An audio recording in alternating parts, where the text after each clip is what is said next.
Olá!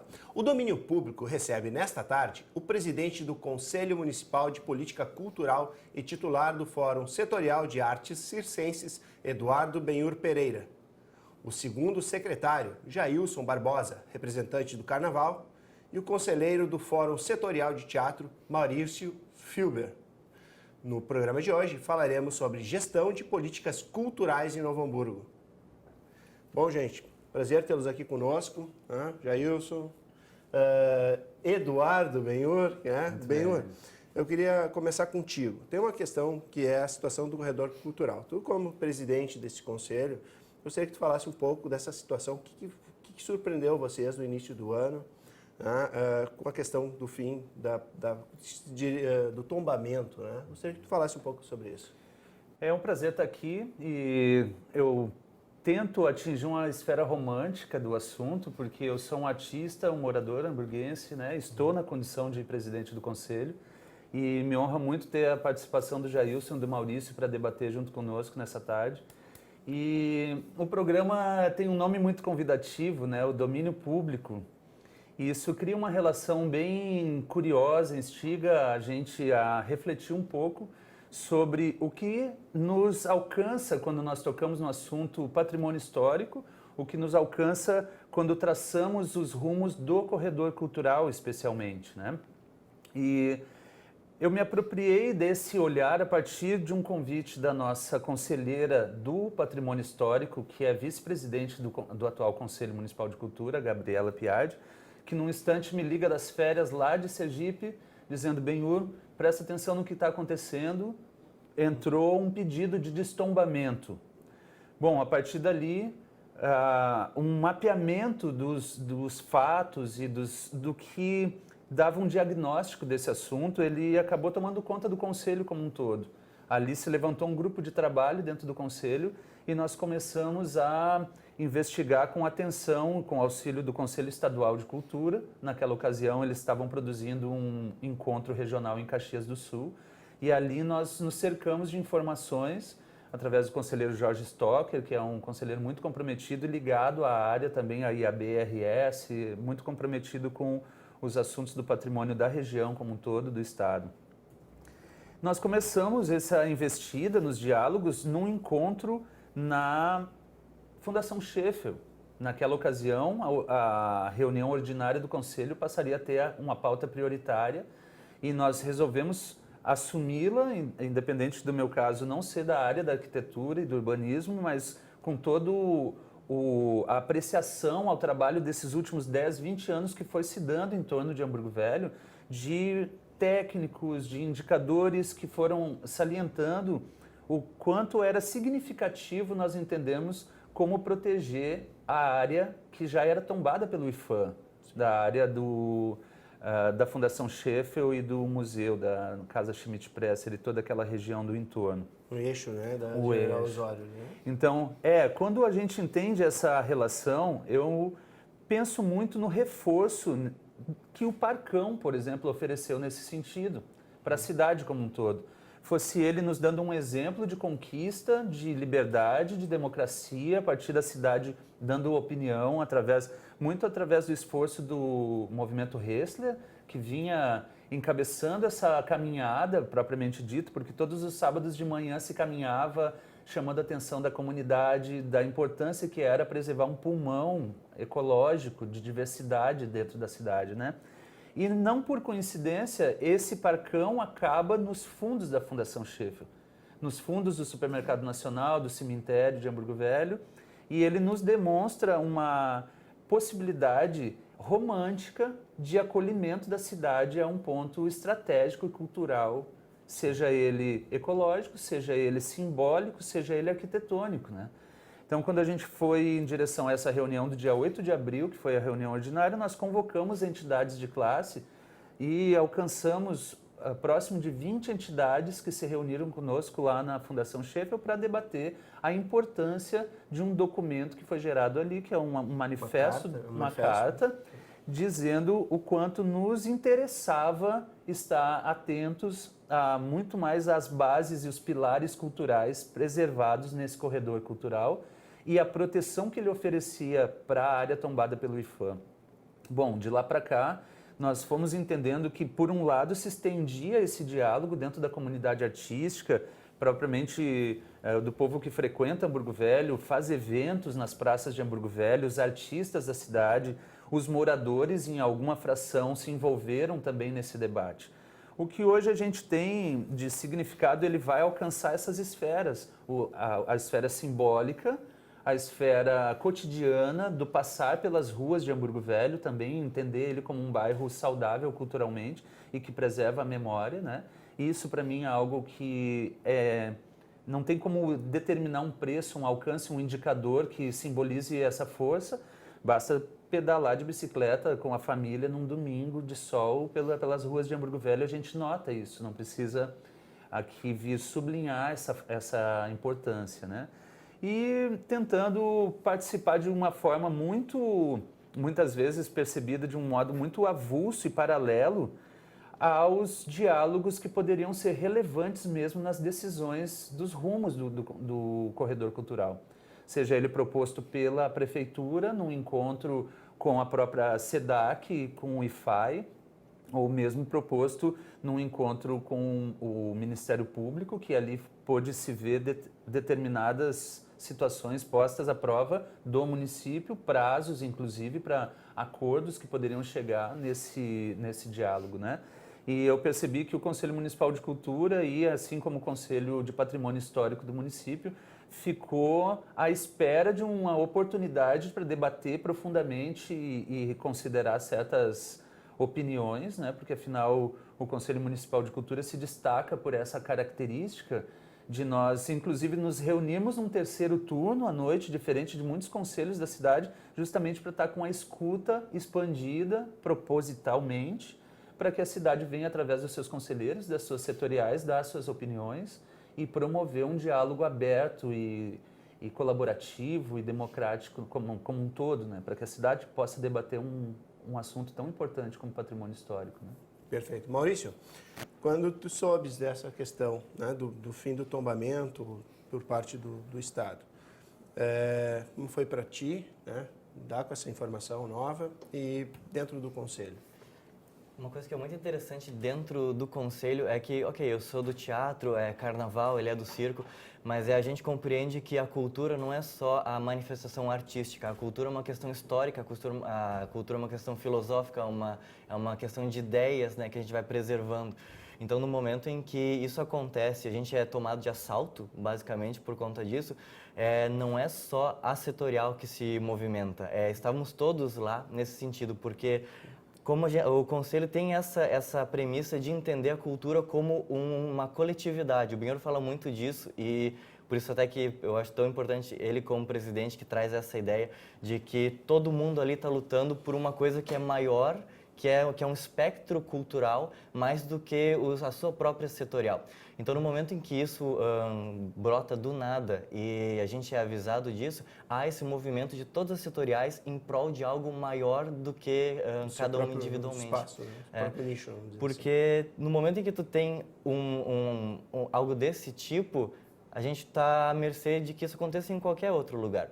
Né? A própria questão, enfim, que a gente vai falar depois do teatro, não deixa de ser também uma coisa que acaba empacando toda a cultura do município em todas as esferas. Então, quando tu vê que o corredor ele tá à mercê de não valer mais nada, a gente questiona até onde é que a cultura está sendo valorizada e até onde ela está sendo entendida apenas como os artistas e não como essa questão histórica, filosófica, de ideias, de contexto, de cultura de uma forma geral, assim. Então, por isso que a gente abraça junto. Então, para a gente foi muito isso. Por mais que a gente não tenha tanto conhecimento da causa, a gente entende a importância. E eu acho que isso que é o importante, cada setorial entender a importância das outras e entender, ok, talvez não tão a fundo como cada setorial entende o seu próprio sistema, né? Mas entender o mínimo para poder estar ali junto, para poder entender a importância. Eu acho que isso, se a gente conseguir passar, o Conselho conseguisse passar isso para a população, para o povo, para a galera começar a também estar lá junto, e estiveram, né? Tinha muita gente no dia que teve essa reunião extraordinária em função do corredor. Foi muito bonito de ver, todo mundo se manifestando e falando, teve muito espaço aberto para isso, teve muita gente, foi lindo, sabe, realmente. Sim. Jailson, por favor, representando, obviamente, o Fórum Setorial do Carnaval, mas, né, como o Maurício falou, vocês estão numa vibração só. Exatamente. É uma marca dessa gestão do Conselho Municipal. Ainda nós recordamos da Assembleia lá, onde o Benhur foi, enfim, aclamado aí o nosso presidente. O diálogo dentro daquela reunião foi justamente esse, da transversalidade cultural. Nós conseguirmos enxergar aspectos onde diferentes setoriais, diferentes segmentos culturais conseguissem focalizar suas energias para grandes ações.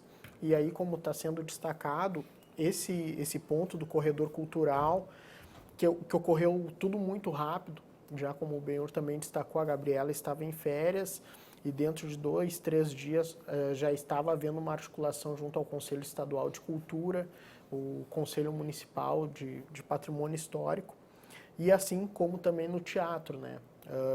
Houve todo esse engajamento, tem sido pauta recorrente das nossas reuniões a proposta de integrar a cidade junto a esses debates, junto a essa demanda cultural, conseguirmos estar trabalhando a formação de público dentro desses espaços, pois Novo Hamburgo é um polo cultural pujante de diversos segmentos fortes e à medida que conseguirmos ter acesso a esses espaços, termos esses artistas reconhecidos e estar formando público, com certeza a cidade ganha como um todo. Oh, perfeito. Benhur, como está a articulação entre o Conselho e a Secult? Vocês estão conversando a respeito dessa questão do corredor cultural? Especialmente o corredor cultural aguarda uma reunião com a prefeita nesse momento. Desde a reunião do dia 8 do Conselho, nós solicitamos uma reunião presencial de abril. De abril, ou seja, passou-se maio. 60 dias, Nós estamos aguardando uma oportunidade para entender como colaborar e como perceber os verdadeiros rumos que vão tomar o corredor, o seu tombamento, digamos assim.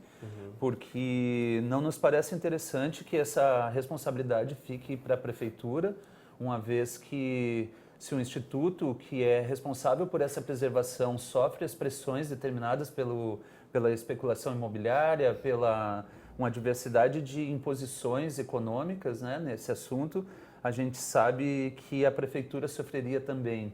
Então, para que isso possa ser sedimentado de um modo coerente, inteligente e até interessante para a comunidade de Hamburgo Velho, seja ela proprietário do imóvel, seja ele um empreendedor que queira abrir o seu negócio na região para agregar valores, inclusive históricos e com parâmetros de construção, me parece interessante, uma vez que parece uma tendência que se atinja, vou chamar assim, um ambiente cultural histórico com iniciativas gastronômicas, hotelaria e outros investimentos, porque parece um valor agregado, né? Acaba gourmetizando aquela iniciativa. Se nós entendemos um valor agregado desse modo, nós também temos que perceber a responsabilidade que está envolvida nisso, né? O quanto estar num centro histórico representa como valor agregado de um produto e como isso representa também no outro lado desse balcão, que está o morador do bairro, está o morador do município, está uma família antiga que já vem de um legado histórico de heranças históricas e econômicas da sua família, que precisam também ser consideradas, né?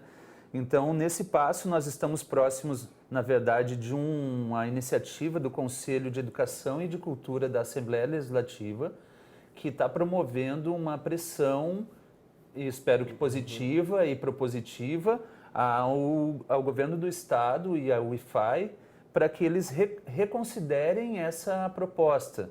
O Ministério Público, na ocasião do Fórum de Osório, Fórum do Patrimônio Histórico Regional do Estado, ele se posiciona através do Dr. Daniel, que acompanhou a reunião, inclusive coordenou a reunião entre o município e o governo do Estado, para esse encaminhamento, dizendo que se a iniciativa for descabida ou insuficiente ou irresponsável, o próprio Ministério Público vai interferir nos rumos disso, né?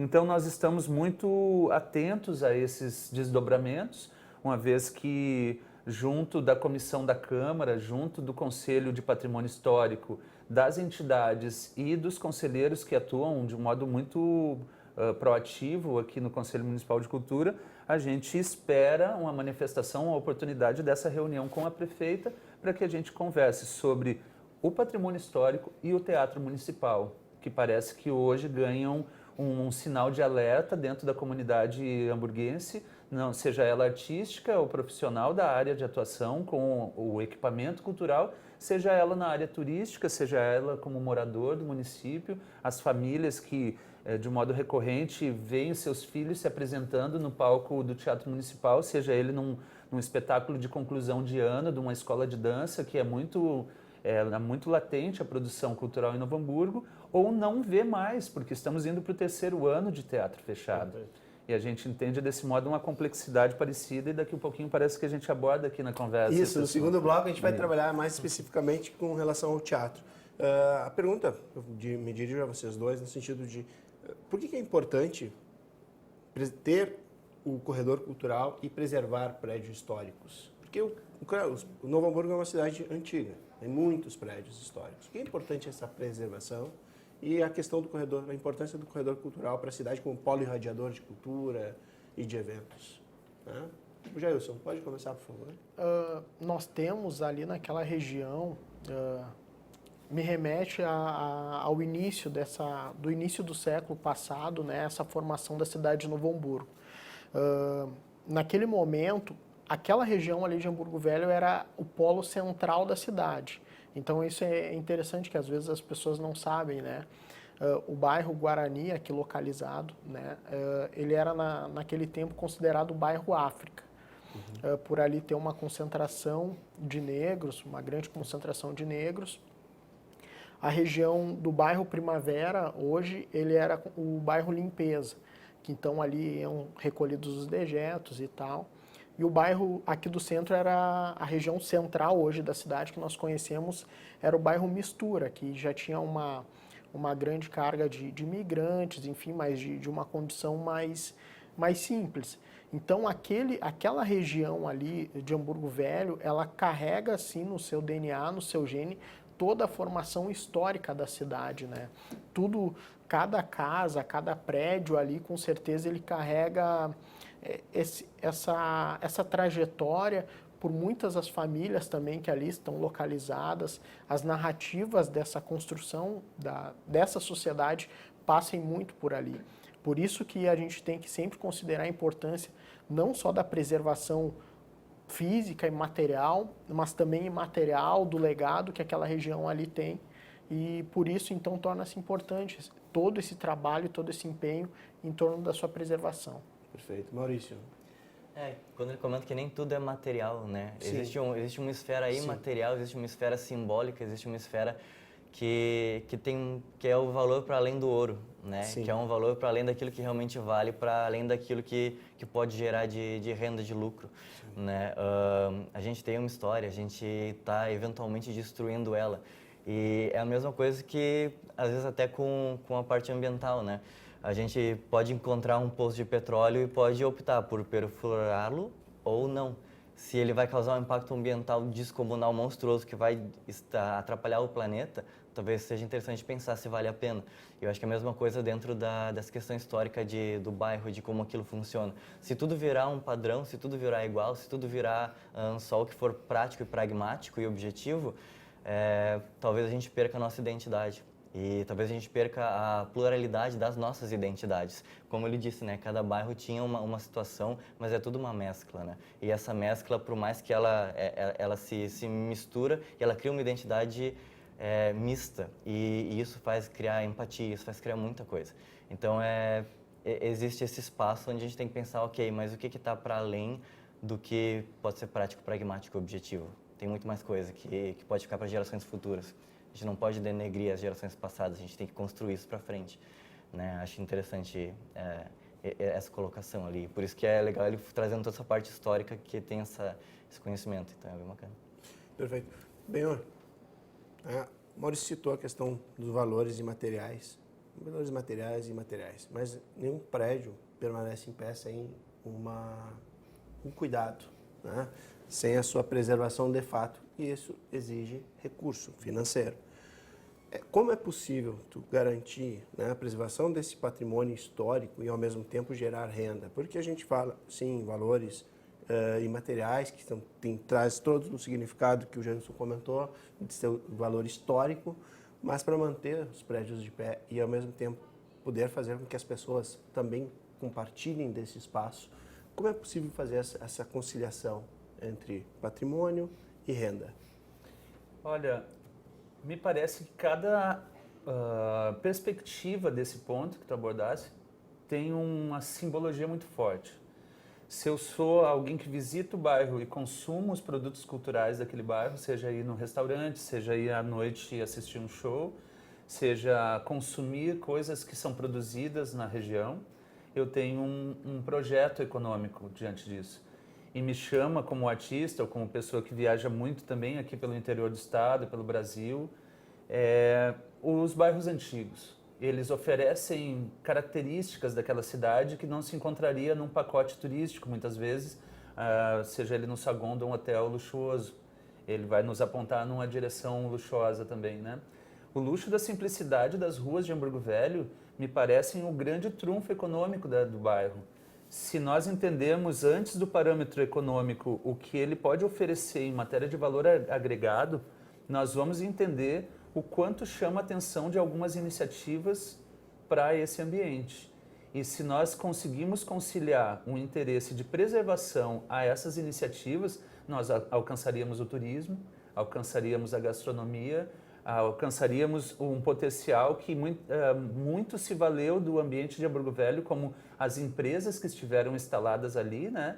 E a gente percebe o quanto esse rastro histórico comentado pelo Jailson com bastante propriedade, ele significa e agrega valores, porque no eixo do corredor cultural, a gente percebe aonde as águas se encontraram das culturas populares, da cultura alemã que veio e através de uma imigração criou um ambiente de convívio e veio buscando através do desenvolvimento religioso, econômico, social, criar uma atividade que relacionasse com a região toda, através do trilho do trem que passava pelo lado, através da estação do trem que tinha na frente da ginástica de Hamburgo Velho, que é a ponta norte do corredor cultural, né?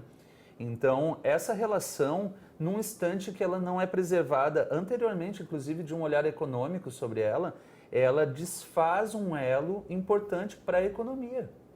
Então, nós estamos preservando uma raiz anterior que antecede a geração de renda e de recursos próprios, seja ele autogestionável, né, da região se autopromover, seja ele através de um incentivo nacional ou regional, porque acaba sendo um dos grandes centros de preservação alemã, de outras matrizes que estiveram na região ali ao redor, como as matrizes africanas, que contribuíram muito, de um modo muito sensível, às influências dessa miscigenação cultural que o Brasil como um todo teve, né? Na mistura das linguagens que vinham primitivas, religiosas, as linguagens eruditas e que vieram de outras escolas da arte, quando nós encontramos a música, né? O chorinho também é um exemplo desse, sim, né? Quando a gente percebe isso, a relação de preservação ela está apontada para todos os lados, né? Agora, desfaz essa preservação, aí nós temos um problema, porque nós não temos mais o requinte de um bairro protegido. Ele passa a ser um bairro fértil de especulações e de olhares que nem sempre traz consigo um parâmetro de preservação, né?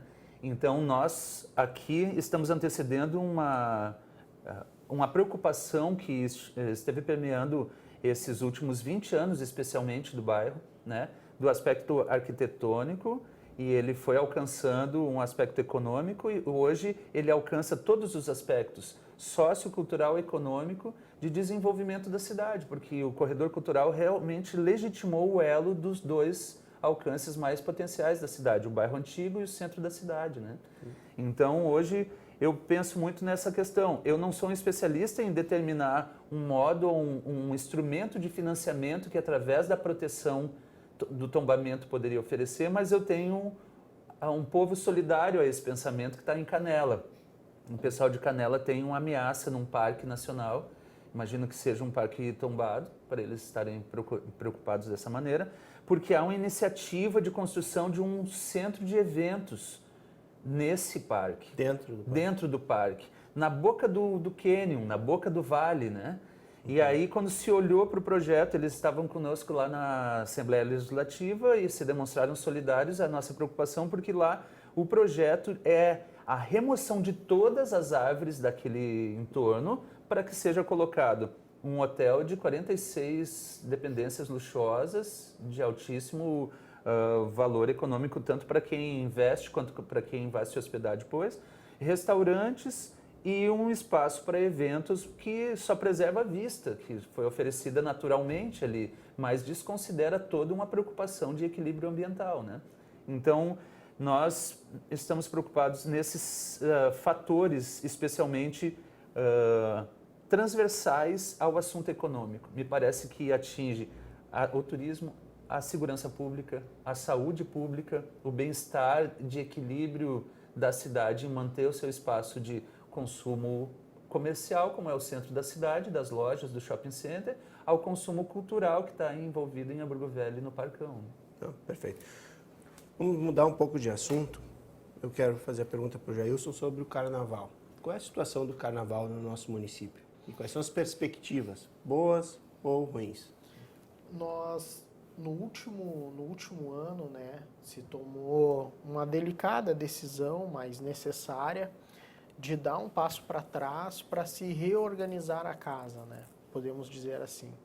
Nós viemos de 2 anos de um modelo de carnaval um pouco inferior, falando na questão financeira do que teriam sido os outros, mas também houve total empenho, né? Isso a gente deve reconhecer por parte da Secretaria de Cultura por essa realização. Uma das questões que hoje o Carnaval enfrenta, assim como outros segmentos, é essa questão de formação de público, de fomento à cadeia produtiva, seja também da qualificação dos seus gestores nesse novo modelo que hoje está implementado, que é o marco regulatório, que é essa parte legislativa a qual essas entidades, que muitas vezes têm uma carência de estar de uma forma assim tão respaldada para estar obedecendo essas novas as exigências, as né? novas Colocadas exigências. pelo Então, o futuro do Carnaval, agora falando em 2020, está se pensando uma proposta de lei de incentivo articulada entre as entidades, onde a gente possa não estar só pensando o espetáculo do Carnaval, que essa é uma discussão que a gente tem, né?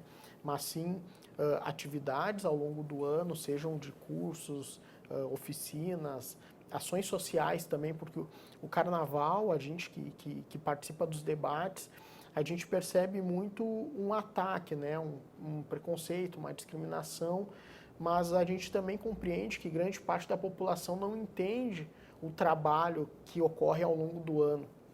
É aquelas semanas ali que ocorre esse destaque, enfim, na mídia e tal, mas é um trabalho ao longo do ano que fomenta famílias, existe toda uma cadeia produtiva e econômica envolvida a partir do Carnaval.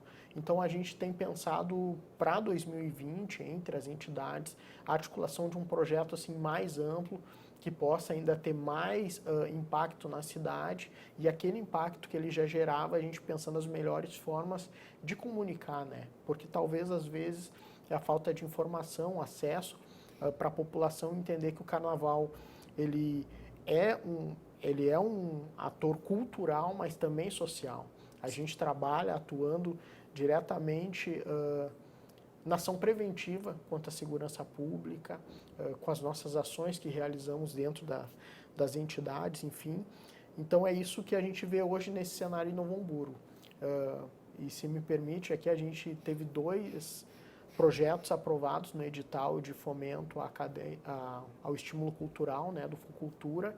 Um deles, que é de minha autoria, que ele trata sobre um projeto de capacitação dos gestores, seja de carnaval, mas para outras entidades também, para escrever projetos, prestação de contas, trazer um pouco dessas informações do marco regulatório e também, enfim, de preparação do carnaval, organização. E um outro projeto que ele trata, e daí esse da Cruzeiro do Sul, que eu também escrevi, que ele é um fomento à cadeia produtiva. Então vai ter oficina para diversos quesitos, né? Messala, porta-bandeira, então a gente trabalhando já desde a infância aí, formando essa cadeia produtiva. Perfeito. Alguma coisa a acrescentar com relação ao carnaval, Maurício? Declarar um junto dele é que ele tem toda né, a ponto para dizer, não temos muito que acreditar. Além de que, sim, temos saudade de quando acontecia. Temos saudade de poder estar junto, temos saudade do momento festivo, sim, como público, mas a gente entende a parte social do carnaval, que é extremamente poderosa, tanto em relação à violência, quanto a qualquer coisa qualquer cultura que tu consegue colocar em qualquer lugar, ela diminui a violência, ela diminui todos os aspectos negativos que a gente tem socialmente agregados. Então, não é o nosso preconceito, porque a gente só vê uma coisa durante uma semana, que faz com que a gente não tenha que ter esse olhar cuidadoso de qual é o trabalho que é feito durante o ano inteiro. A percepção. Essa percepção a gente principalmente na questão do trabalho social que o Jair citou aqui, a importância para as famílias, ou seja... Na própria Escola Cruzeirinho, eu trago aqui, não por coincidência, uma camiseta do Manifesto Poesia, que é quem produz mensalmente o Sarau da Cruzeirinho, que movimenta informalmente, de um modo muito produtivo, os artistas locais e suas novas ideias, né? Tanto da literatura, da música, do circo, do teatro, da dança, todo mundo se reúne. Me parece que é a última quinta do mês, né, Jailson? A segunda quinta-feira. Segunda quinta do mês. E se me permite, só claro, ainda um complemento que eu acho que é importante nesses espaços a gente trazer à tona, né? Eu fui, enfim, presidente da Cruzeiro ali por 3 anos e as ações que ali ocorriam, como o Benhur citou, tem o Sarau do Cruzeiro, que ocorre toda segunda e quinta-feira de cada mês. Temos, em parceria com o coletivo Manifesto Poesia, temos o projeto Melhor Idade, que ocorre na terça e quarta-feira, enfim, numa parceria com a Prefeitura Municipal, de atividades de esporte e lazer para a terceira idade. Temos o projeto Sábado da Gente, que reiniciou agora, que é um projeto que a gente atende as crianças com diversas oficinas na parte da manhã, todos os sábados. Já realizamos atividade chamada Sábado da Comunidade, que a gente levou lá o ônibus da saúde, realizamos exames preventivos, enfim, advogado, diversos os serviços, dentista. E também, esses são algumas das ações, a Protegido também tem diversas ações, mas essas são algumas das ações que muitas vezes a cidade não reconhece ou acaba não tendo as informações devidas. Parcerias também com escolas municipais. Tivemos a Cruzeiro do Sul celebrando 50 anos do Conselho Estadual de Cultura no Teatro da OSPA. E então são ações como essas assim que mostram um pouco da contrapartida social que o carnaval também gera na cidade e acaba sendo invisibilizado. E outra questão é que nos últimos anos o orçamento do carnaval dentro da Secretaria de Cultura era de 5%. Dentro do orçamento total, o carnaval somente responsável por 5%. E a gente vê o quanto ele acaba sendo agredido naquela discussão durante esse período, enfim, de repasses públicos, enfim, a gente vê que é um valor mesmo muito pequeno. Quando a gente vai para o orçamento municipal... Porque o próprio recurso para a cultura já é pequeno. Já é pequeno. O carnaval ganha 5%. Sobre um orçamento que já é pequeno. Exato. A gente está falando em 0,0002% do orçamento municipal. Mas, Gerson, como tu citaste vários planos, como a sociedade pode conhecer esses projetos, esses planos em um site específico? Como ter acesso a essas informações? Essas são algumas das nossas carências, que é essa parte mais de controle, de redes sociais, enfim, mas a sociedade ela tem a sua página, a Sociedade Cruzeiro do Sul, e tem um perfil no Facebook e Instagram também. Então, por ali, geralmente, acabam sendo divulgadas as ações. Perfeito. Nós vamos a um breve intervalo e retornamos no próximo bloco. Fique conosco.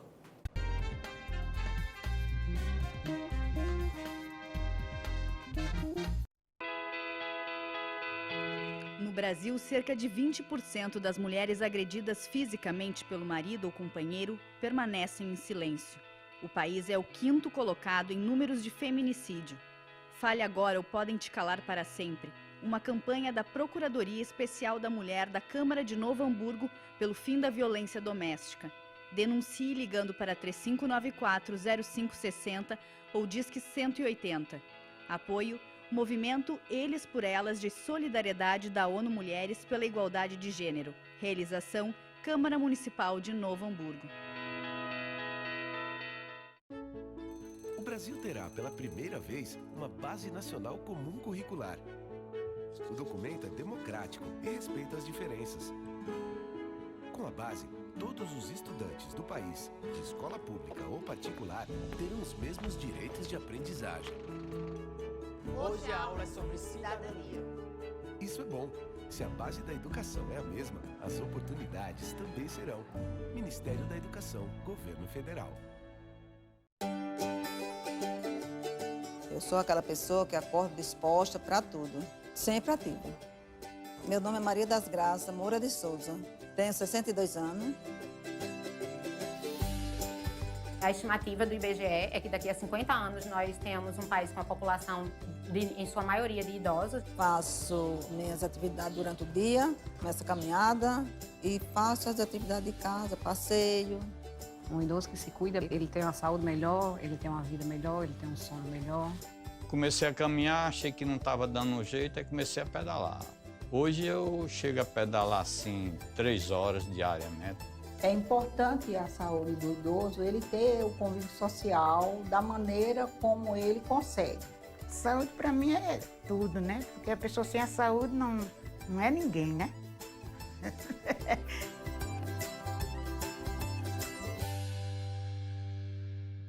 A Câmara conta com 8 comissões permanentes. Os grupos de trabalho são formados por vereadores e têm o objetivo de analisar e propor projetos, além de realizar estudos, debates e pesquisas. São elas Comissão de Constituição, Justiça e Redação, Comissão de Competitividade, Economia, Finanças, Orçamento e Planejamento, Comissão de Direitos Humanos, Cidadania e Defesa do Consumidor, Comissão de Educação, Cultura, Desporto, Ciência e Tecnologia, Comissão de Meio Ambiente, Comissão de Obras, Serviços Públicos e Mobilidade Urbana, Comissão de Saúde e Comissão de Segurança Pública. As reuniões ocorrem semanalmente no 4º andar do Legislativo, na Sala Sandra Hack. Os cidadãos podem participar levando reclamações e sugestões. O horário dos encontros está disponível no site portal.câmaranh.rs.gov.br. A Câmara fica na Rua Almirante Barroso, 261. Para maiores informações, ligue para 3594-0583 ou escreva para comissões@câmaranh.rs.gov.br.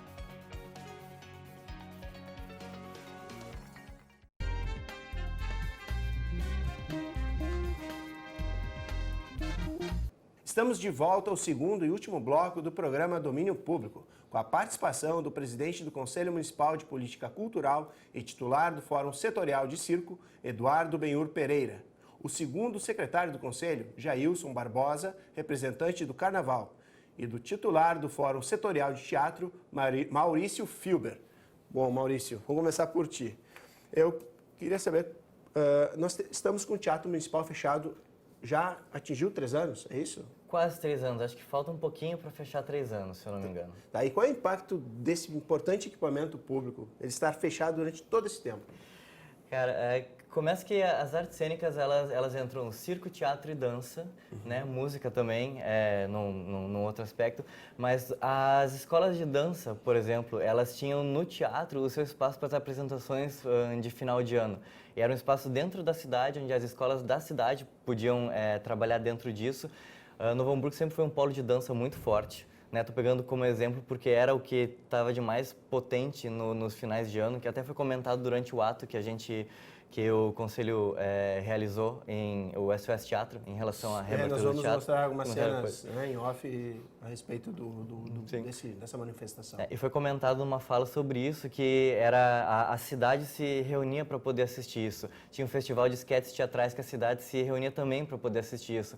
A gente tinha shows de música, shows de circo, teatro. A comunidade cultural da cidade, artística da cidade, tinha um espaço com 500 lugares onde podia estar se apresentando, onde podia estar economicamente vivendo e sobrevivendo da arte também.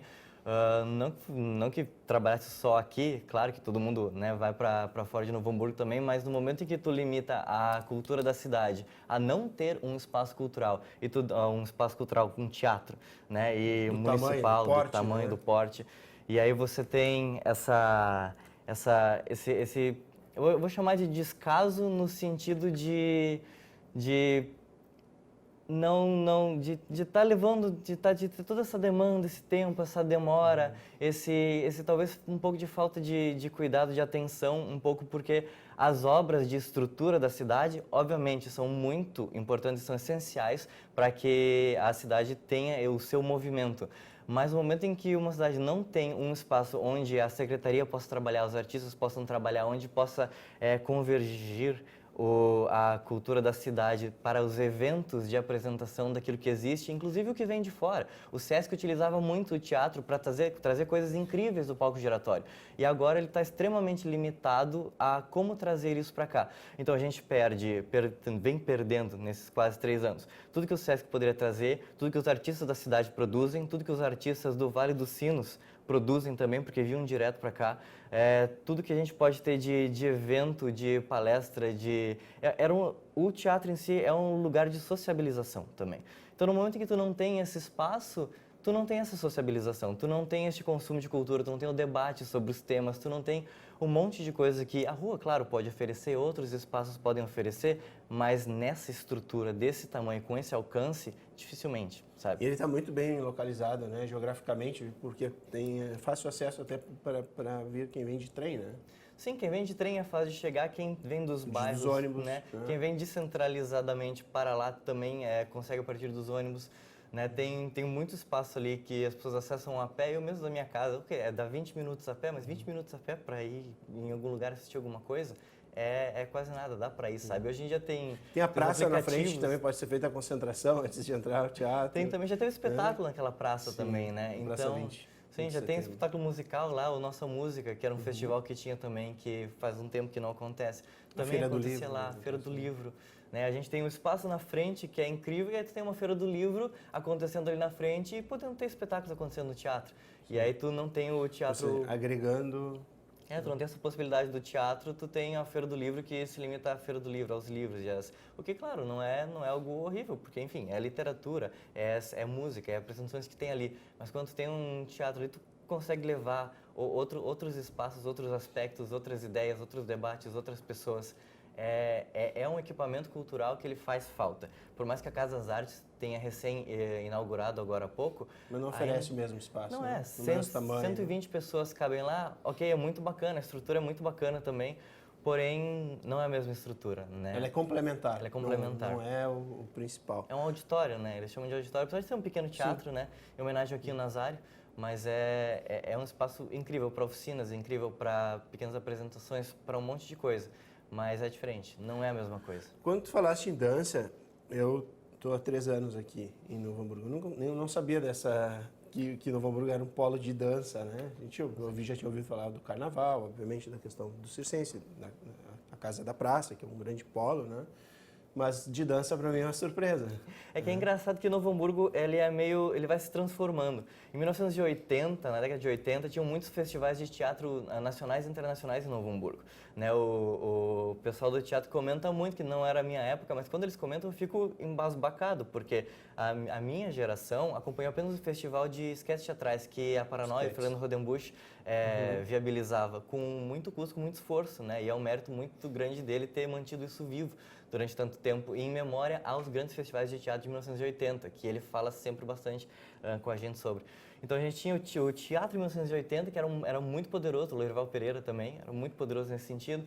Aí se transformou na dança, a dança ganhou uma potência muito grande com as escolas e com a quantidade de apresentações de alunos. Só o Ateliê Livre, que agora é a Casa de Artes Carlão, tinha 170 alunos de dança, sabe? 170 alunos só no município, fora as escolas de dança, de balé clássico, do resto que acontece. E atualmente, Novo Hamburgo está se direcionando para uma potência circense muito grande. Né? A Casa da Praça está, às vezes, chamada de Casa dos Palhaços, inclusive. Vai ter o bailinho de palhaços na quarta-feira agora. Sim. Então, o circo começou a tomar conta um pouco também. Novo Hamburgo está trazendo outros palhaços, outros grupos de rua. Novo Hamburgo está se transformando também para dentro do circo, da arte de rua, do malabares, dessa parte que não era teatro, dança e agora o circo. Novo Hamburgo é um lugar de artes cênicas muito poderoso.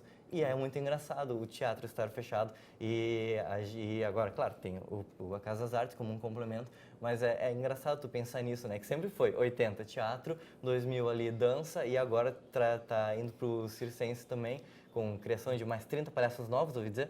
Casa Praça tá acontecendo. Mas é engraçado ter o teatro assim e a sequência de todas as artes cênicas estão sendo implementadas no decorrer dos últimos 50 anos, cada vez mais. Então é muito pungente. Aqui poderia ser um polo de criação, polo de formação, de criação, de consumo, de apresentação, de importação, de exportação também da nossa cultura. Porque a gente tem muito. Novo Hamburgo é um polo muito poderoso e potente. E talvez a gente não esteja aproveitando tanto esse potencial. Eu fico pensando agora, com a possível reabertura, o teatro já comportou algum evento associado ao carnaval? Porque, por exemplo, é possível fazer pequenos projetos de apresentação dentro do teatro municipal. O carnaval também pode fazer o uso desse espaço. Sim. Eu recordo de um espetáculo que ocorreu que o nome era Não Deixe o Samba Morrer, que ele foi alusivo, ao Sebastião Flores, ex-presidente fundador da Protegida da Princesa Isabel. A Cruzeiro do Sul esteve ali em 2016 e 2017, acredito, no encerramento de ano da Escola Municipal de Artes ali do Carlão, né? Que então a gente fazia parte complementou, enfim, a atividade lá do espetáculo. Com certeza a cidade toda perde, diversos segmentos perdem com a casa fechada, com o teatro fechado, principalmente no aspecto, eu acho que posso dizer que um dos mais delicados que temos enfrentado na gestão do Conselho, dentro dos nossos debates, que é a questão da formação de público. Porque nós entendemos que, ainda que Novo Hamburgo seja esse multipolo cultural de diversos segmentos,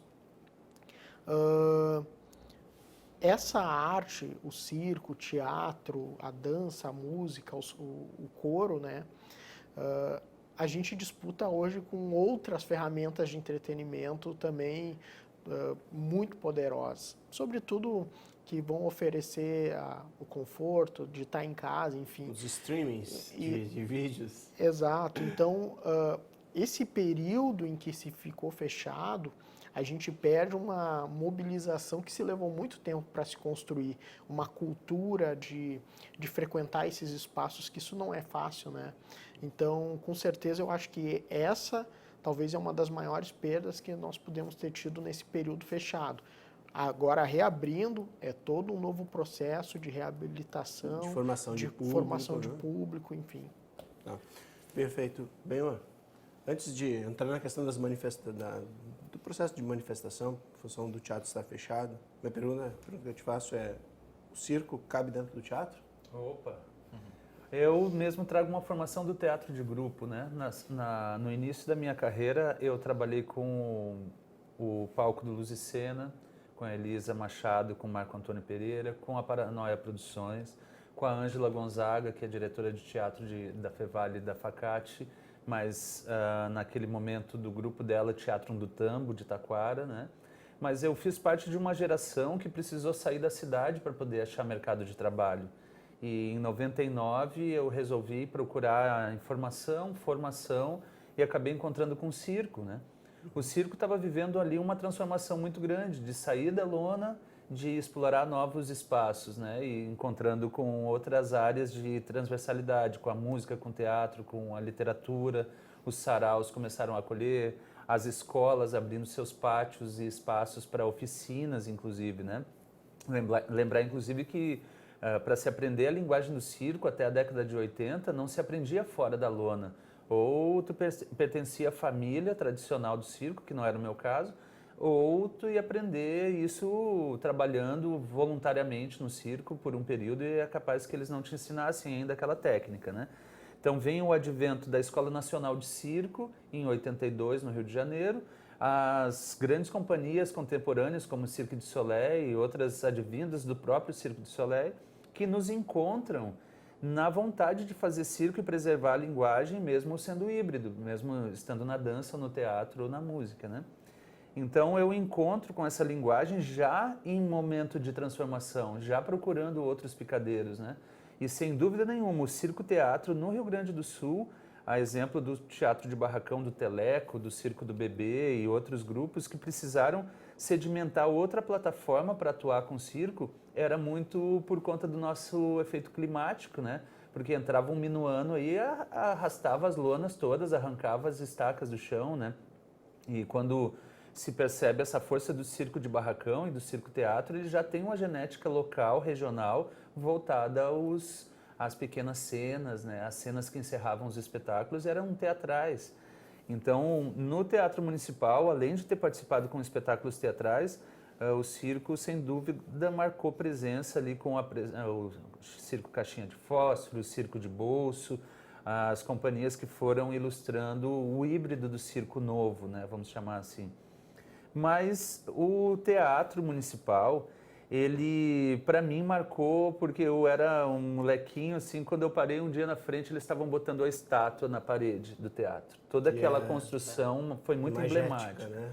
E aí, quando vem na direção do consumo, digamos assim, de ir com a escola, de ir apresentando e tal, eu lembro do Carlão, um senhorzinho sentado no saguão do teatro, pintando o que vinha na cabeça dele, e acabou sendo um marco da nossa cultura popular e de um estilo muito peculiar dele, que acaba oferecendo como homenagem o nome para a Escola Municipal de Artes. E uma imagem muito singela que eu tenho, que recentemente um grande amigo se foi, que é o Quinho Nazário, que fez muito pelo teatro em Novo Hamburgo e ganha uma homenagem na sala da Casa das Artes.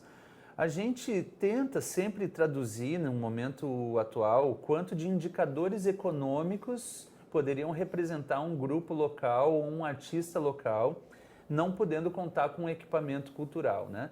Então, se a gente percebe que a grande força de uma gestão pública é manter os seus equipamentos ativos e com a qualidade que ele precisa ter, seja ela técnica, seja ela física, seja ela de recursos, enfim, a gente percebe como as coisas andam e como elas poderiam andar. Existe um ponto ideal de nós contarmos com a saúde do espaço público oxigenado, hidratado, como é um teatro municipal, mas ele encontra com a praça pública, ele encontra com parques municipais, ele encontra com seus CTGs, ele encontra com as escolas de samba, ele encontra com a produção local exigindo que o equipamento esteja pronto para ser utilizado. E aí nós temos uma situação muito emblemática que, pelo descontentamento dessa morosidade que se deu em torno do Teatro Municipal, a gente acolheu no Conselho Municipal de Cultura uma pauta ordinária que era a reabertura do teatro. Com isso, uma visita guiada pela Secretaria de Cultura e nós percebemos um ponto a ponto que faltava para a reabertura do teatro. Bom, chegamos à explicação do secretário e da equipe da Secretaria de Cultura, que já vinha de uma explicação parecida com a Conferência de Cultura que teve em novembro, que era um problema da área licitatória da empresa contratada para finalização do PPCI. E isso já acontecia, essa explicação nós tínhamos em novembro. Passados 7 meses desse assunto, nós descobrimos na última reunião que seria rompido o contrato com essa empresa, Vitória Construtora, é importante que todos conheçam, Vitória Construtora, que não poderia seguir à frente porque não cumpriu os prazos, não fez o rito que estava sendo proposto. numa seleção que trouxe como critério só o menor preço, porque se olhasse para o histórico da empresa, talvez descobriria seu potencial verdadeiro de realização daquela obra, o que não é nada muito complexo, eu te confesso. Nós fomos olhar de perto, são alguns pontos que chaveariam esse assunto para a reabertura do teatro. A realidade é que agora esse contrato está sendo rompido pela Prefeitura e por a Vitória Construtora para um novo processo licitatório que talvez demora e talvez traga os mesmos critérios, inclusive do menor preço, para que seja colocado ali em questão quem vai realizar os últimos pontos.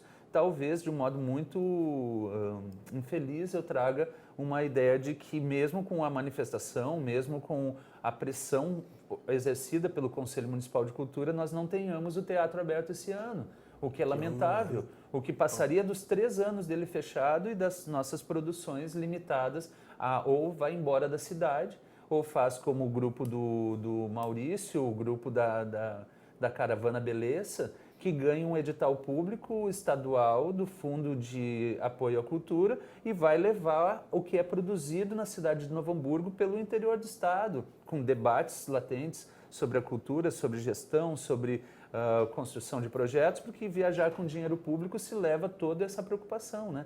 E nós viajamos por 6 cidades, o Maurício certamente viajou por outras tantas, e não conseguimos apresentar esses trabalhos, essas produções na própria casa, né? O que me parece bastante contraditório, né? Então, se o circo cabe, sim, cabe, mas precisa estar aberto, porque senão não tem como apresentar.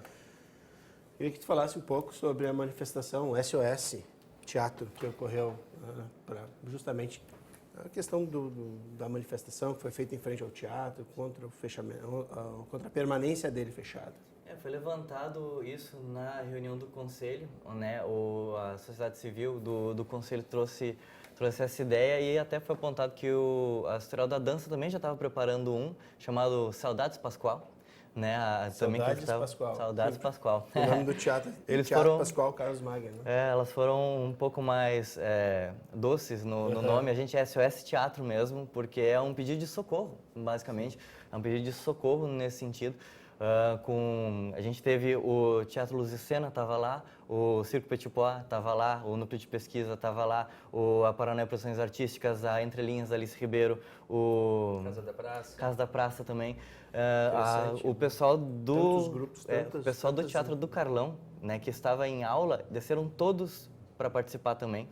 Né? Então, todo mundo que estava ali parou o que estava fazendo para ir lá participar disso, porque entende a importância disso. E aí a gente tem as imagens aqui, que eu acho, enfim, eles podem passar ali. Colocar em off. E teve alguns atos simbólicos em relação a isso, porque a gente comentou, foi uma manifestação pacífica e alegre, porque a ideia era realmente mostrar que a gente está a favor da reabertura e não contra ninguém. Não é necessariamente estar contra, mas a gente realmente quer que as coisas andem, a gente precisa do equipamento, a gente tem nesse primeiro momento um olhar empático em relação até à própria secretaria. O próprio secretário, ele desceu lá e ele falou, não estou aqui como secretário, eu estou aqui como pessoa que também quer que isso aconteça, sabe? Porque é nítido que é importante e que, enfim, fora o público em geral que estava lá, que eram simplesmente pessoas que estavam passando e pararam porque entenderam a importância disso. E a gente teve Sentem falta também. Sentem falta também. A gente tem 2 atos simbólicos muito importantes ali, que é a reabertura do teatro Toque Toque Toque no teatro, né, vou chamar assim, que foi um pedaço de porrete gigante que uns 7 palhaços, né, seguraram e fizeram um primeiro toque na entrada do teatro, num sinal que estava lá, que foi uma forma de dizer, ok, nós estamos batendo na sua porta, na porta desse teatro, porque a gente quer que ele abra. E outra que foi a passagem de um chapéu em prol das obras da reabertura do teatro, onde cada um contribuiu com o que tinha, com o que pôde, e esse valor a gente tem a intenção de colocar no Fundo Municipal de Manutenção dos Equipamentos Culturais. Não sei se é exatamente esse o nome, mas é algo assim que está em tramitação, se eu não me engano.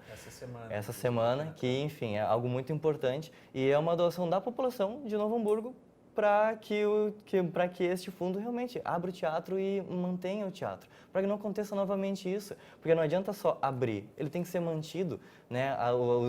Os refletores têm que estar bem, o equipamento de som tem que estar funcionando, o ar-condicionado, as condições têm que estar boas também, né? Então, no momento em que reabre o teatro, não é só reabrir, a gente não quer que reabra, a gente quer dignidade para que este equipamento exista e se mantenha. E se ele não se manter, de que adianta? Ele vai cada vez se destruindo mais. Ok, conserta as ruas, conserta o que é nítido para todo mundo ali passando, mas a gente precisa do teatro, né? Porque o público precisa estar lá. Existe também uma parcela do município de Novo Hamburgo que não sabe nem que o teatro está fechado, né? Então essa questão de formação de público, ela é muito veemente importante. E um mês antes do teatro, 2, 3 meses antes do teatro fechar, estava começando a acontecer o edital de ocupação do teatro, que todo domingo tinha apresentação no teatro. Eram 12 grupos ou mais 12 semanas direto de formação de público. Todo domingo o público poderia ir ao teatro e lá teria um espetáculo. E aí o teatro fecha exatamente na segunda ou terceira apresentação. E aí tu imagina a decepção de estar há 3 anos, 9 apresentações esperando o teatro abrir para poder acontecer. E era um momento de, ok, vamos formar o público agora, temos esse edital, então começa aqui, vamos criar outros novos e tudo mais. E não é como se a Casa das Artes existisse naquela época, não existia, existe agora desde dezembro. Então não é porque, não existia. Em 2 anos a Casa das Artes não existia nem para a gente poder ter um outro espaço, não existia um segundo espaço. Agora existe menor. Não existe mais essa complementação. Né? Então esse ato é muito em função disso. Ele é alegre, ele é pacífico, mas ele é veemente. Ele é necessário e ele é um grito de socorro e ele é um abrir de olhos para quem não estiver se dando conta de que o teatro também é parte do meio ambiente da cidade, do município. Bom, formação de público, eu acho que é um grande desafio. Tu citaste isso várias vezes e como, né, a gente trabalhar essas questões de formação de público. Quando tu falas que, por exemplo, o Caravana Beleza está indo se apresentar em outros lugares, levando a arte e a cultura. E outros, né, grupos, sejam teatrais ou musicais, né, estão levando suas apresentações para outros lugares no estado. Como formar público a partir de um equipamento desse, do tamanho, da envergadura, que é o Teatro Municipal? A gente entende a arte como um mecanismo muito poderoso na construção do ser humano, né? Se ela for colocada diante da educação como uma oportunidade de letramento da criança, a gente vai entender o potencial que ela tem para o professor, para a pedagogia como um todo, em utilizar a música, o teatro, a literatura como um modo de construção do ser humano, né? Então, o que a gente entende da formação de plateia, ela é justamente considerar o ampliar do letramento da criança para que ela, quando seja um adulto, ela esteja já refletindo a sua construção cultural, seja ela num ambiente formal ou informal da escola. Porque a escola pode ser o bairro, quando ela encontra com um poeta, ela pode encontrar com um violeiro conhecido, ela pode encontrar com um grupo de teatro amador que vai transformar o seu potencial de comunicação para a vida, e ela não precisa necessariamente estar sendo construída como um artista, mas a arte servindo como um instrumento de transformação social. Então, nós acreditamos que essa transversalidade, ela aponta para a saúde pública, ela aponta para a segurança pública, ela aponta para o bem-estar da cidade que respira culturalmente, né? Então, a gente entende que a nova geração traz o potencial de transformação que nós gostaríamos de ter visto na nossa. Então, nós como artistas, hoje, nesse ambiente controverso que a política e outros ambientes da sociedade estão se encontrando, nós entendemos que a arte é um verdadeiro antídoto para certos males sociais contemporâneos. Então, uma vez que a família está ali sentada no parcão, vendo um espetáculo de rua, tomando um chimarrão, se identificando com o artista e dizer, olha, mas esse menino aqui é do bairro tal, ele é filho da fulana de tal, eu conheço o grupo dele. Ele ganha um pertencimento ao produto cultural e mostra para o filho que não é algo tão demonizado ou tão marginal assim, por ele ser um artista de rua, ou ser um artista local, ou estar tocando um instrumento na entrada do metrô, né? Esses ambientes informais, eles desconstroem um paradigma muito negativo que está sendo colocado diante do artista e do professor atualmente, né? Que passam a levar uma pecha de ameaça ideológica na construção da sociedade, quando a sociedade foi fundamentada justamente nesses pilares, né? Da educação, da arte, da saúde, do bem-estar. Quando esse equilíbrio estivesse alcançado, existiria saúde pública, né?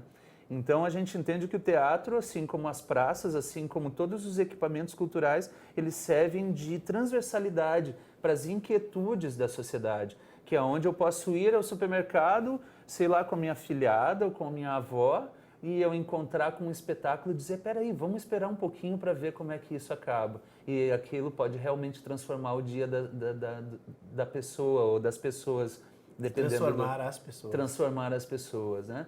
Por isso é tão valioso imaginar que a arte está realmente como um elo de diversas áreas que a sociedade poderia se encontrar, né? A cultura e a arte realmente é a verdadeira identidade de um povo, né? É a expressão a mostra digital daquele povo pode se expressar através das suas manifestações culturais. Né? Perfeito. Gelson, justamente, ainda retomando a questão de formação de público, vamos retomar aqueles 5% dentro de um orçamento já pequeno. E o carnaval, a gente sabe que tem uma estigmatização, às vezes um preconceito mesmo. Como também vocês lidam com essas questões, principalmente do preconceito, com relação à arte e à cultura promovida pelo carnaval? Eu acredito que a gente pode trabalhar questões como essa num aspecto preventivo, principalmente focando as nossas ações em ações conjuntas com escolas, com jovens, com crianças, com adolescentes, preparando essa outra geração com essa nova perspectiva, com esse mindset já aberto para entender a pluralidade da sociedade, enfim, e das artes e das manifestações culturais, enfim. Entendo também essa questão da democratização da cultura. Participei no ano passado na Conferência Estadual de Cultura lá em Bento Gonçalves, levando a pauta da democratização da cultura, né? Que isso ainda hoje está muito em voga. E fazendo só essa relação com o teatro, é importante a gente trazer a periferia para o centro. E essa se faz também um aspecto importante de nós estarmos reabrindo o teatro para poder ser ocupado pelos artistas da periferia, pelos jovens produtores de arte, para que possa ser também um aspecto, um fator motivacional para eles. Poder estar levando a sua arte cada vez mais longe. Perfeito. Maurício, e a Casa das Artes, onde entra, né, a partir desse, né, a gente falou sobre a questão de ser um equipamento complementar, né, hoje, a partir desse pouco tempo aberto, o que ela pode ajudar também? A Casa das Artes ela tem uma segunda situação burocrática que também cai dentro das licitações, que é a licitação para um gerenciador, o técnico do teatro de iluminação e sonorização, se eu não me engano. E aí, nesse momento, existe essa demanda de que se agilize esse processo para que haja esse técnico para que possam haver espetáculos lá.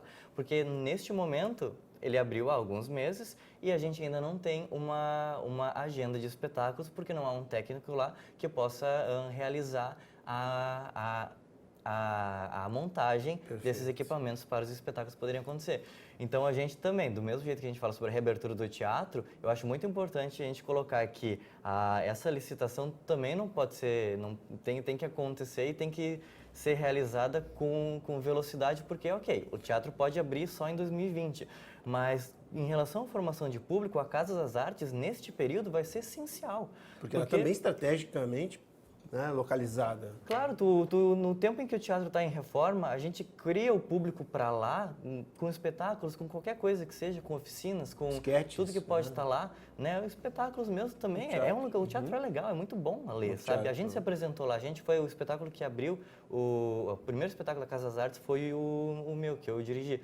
E é um espaço bom, um espaço muito bom, e foi muito emocionante e bonito. E se a gente consegue formar o público a partir de lá, para que queira que o teatro abra, ainda é isso, como estava comentando, né? Tem gente que até nem sabe que o teatro está fechado há tanto tempo. Sim. Então, forma o público lá também, nesse período em que o teatro ainda vai levar para abrir, que a gente sabe que vai levar, né? É estratégico, que lá funcione muito bem para que haja essa demanda do público de que o teatro abra com ainda mais veemência e que os atos que aconteçam, o público esteja lá. E quando o teatro abrir, o público esteja cada vez mais lá. Então, existe esse entrave ali que também tem que ser resolvido logo para que a gente possa começar a utilizar a Casa das Artes no seu pleno potencial, o que não está acontecendo agora, mas tem que acontecer. Perfeito. Nosso programa está se encaminhando para o final. Vou pedir para o Jailson fazer as considerações finais a respeito da participação dos temas que nós abordamos aqui.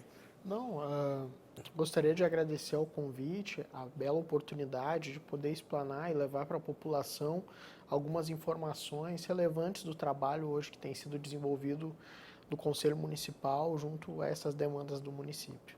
Perfeito. Maurício, tuas considerações. Também agradecer o espaço, né? Agradecer muito aqui pelo diálogo, né? Que é muito bom a gente poder dialogar e conversar sobre tudo. A gente comenta que a arte, ela precede a educação porque a cultura precede a educação porque a cultura, de certa forma, define a educação. Porque é a nossa cultura, o que a gente constrói, que vai definir o que a gente vai ensinar para a geração futura, o que vai ficar de bom. Então, o olhar para a cultura é um olhar para a educação, é um olhar para a história, é um olhar para todos os aspectos.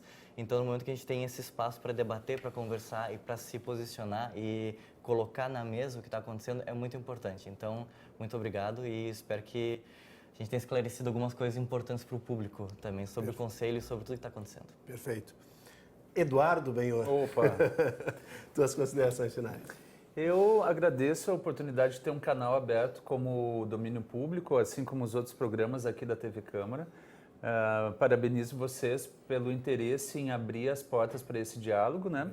E gostaria de expandir num convite para as pessoas que nos assistiram e para vocês todos a participarem dos encontros ordinários do Conselho Municipal de Cultura, que acontece na Sala 31, a priori, da segunda do mês, de todos os meses. Reunião ordinária aberta para comunidade no Centro Municipal de Cultura, Sala 31. Sala 31. E especialmente para o início desse mês, agora 6 e 7, nós teremos numa iniciativa do Conselho Estadual de Cultura aqui em Novo Hamburgo, o Fórum de Arte que vai tratar da periferia no centro da cena, tratando da periferia não só urbana, como a periferia rural, trazendo para grandes debates e grandes painéis com debatedores do estado inteiro na Casa das Artes nos dias 6 e 7 de julho, que é uma oportunidade de a gente expandir esses diálogos e receber a cidade para um debate sobre a periferia no centro da cena.